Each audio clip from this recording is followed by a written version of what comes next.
I mean, they feel the same way that I do. Listen, at the end of the day, me, them, you, we're all fight geeks, man. That's what we are. And when you see a night like tonight, fires me up. I get excited, and every one of these kids came in and did what was expected of them to come in and get a UFC contract. You mentioned that you thought Maki Pitolo was in the wrong weight class. Will you tell him to move? And what if he says, like, I'm good listen, here? what's going to happen with that kid is we'll get him over here at the PI.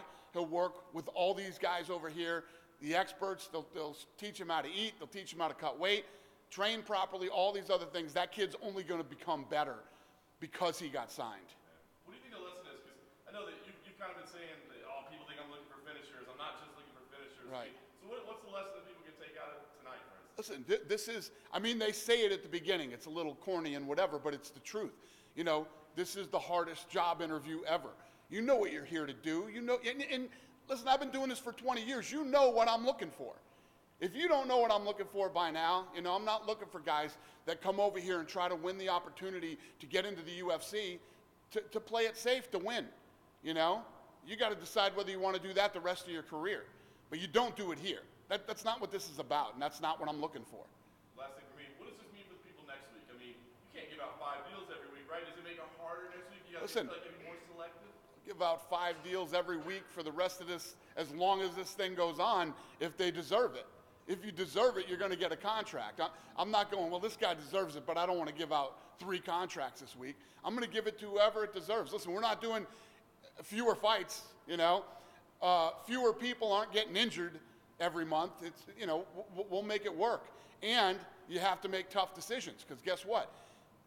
If I bring in 15 got to go. So that's how it works. Dana, one of your the losers of the first fight admitted that he was fighting with a broken leg. I'm curious if that's something that you would consider maybe giving him another shot. If that's something you. Who is this? I'm sorry. Jacob Rosales, the first fighter. Yeah. He lost. Yeah. He took the fight knowing he had a broken leg because he wanted a chance. He's curious if that's something. I didn't even know that. How did he get through medicals with a broken leg? You have to ask him.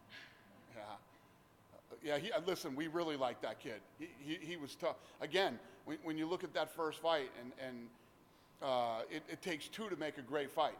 And he was definitely a part of that. And, yeah, I mean, I can see that kid getting here someday with the way that he fights and, you know, his attitude and everything. So, but no, I'm not looking at him right now saying, oh, he fought with a broken leg, so we'll bring him in. What did you think of the Brazilian guy who broke his foot in the first round, though? Like, in the beginning of the fight? What about him? Keep fighting after having a broken foot in the beginning of the fight. Yeah, I just said, in the interview, I was talking about when you watch the replay, when he breaks his foot, he doesn't wince in pain, he doesn't make a face, he doesn't stumble, he doesn't react to it at all. He just keeps moving forward and continues to try to win the fight. That's a bad man right there. He used to fight in 170 in Brazil. Huh? He used to fight in 170 in Brazil. 170 is a big weight division. He used to fight At 170. at 170 in Brazil? Yeah. Jesus. That's crazy. That guy's huge. Yeah. You think he's going to fight 170 in the UFC? Probably not. It's probably a good idea to stay up. Yeah, he's a big guy. Did you know his foot was broken? Must kill him to make 170, huh? Did you know his foot was broken when it happened? I had no idea. If you watch in the replay, they're showing the replay right now, you can't tell. Look at it. He doesn't show it on his face or anything. He does nothing. Yeah. He acts like he threw a kick and that's it. That's a real guy right there. When you do see something like that after you realize, oh, his foot did break, but he hadn't said anything about it, you didn't notice him wince or anything, does that kind of, in your mind, give you even more reason to sign someone? Everything about that guy. I said, I like everything about that guy. There's not one thing that I didn't like about that kid, including his personality.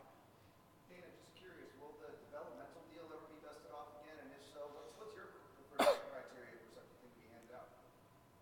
Yeah, well, you know, it's so different now with the PIs. You know, we're opening on all these PIs around the world, and I'm not saying I would never do a developmental deal, but I don't know. Yeah, I would. Dana, with so many great fights and so many contracts for you, what do you think was your Ask me that again? Who impressed you the most tonight of all the fights? Oh God, that's a tough one. That's a tough one. You know, I would have to say that I like the way Patolo. I like how he throws his punches, and really, he throws real light. Then he starts ripping them. The guy has really good hands, knows how to throw his hands. Then when he hurt him to the body, he didn't stop hitting him to the body. I mean, his performance was unbelievable. The last performance, it's tough to say. I loved them all. That's why I signed them all. Cool? Thanks for coming, you guys. Appreciate it.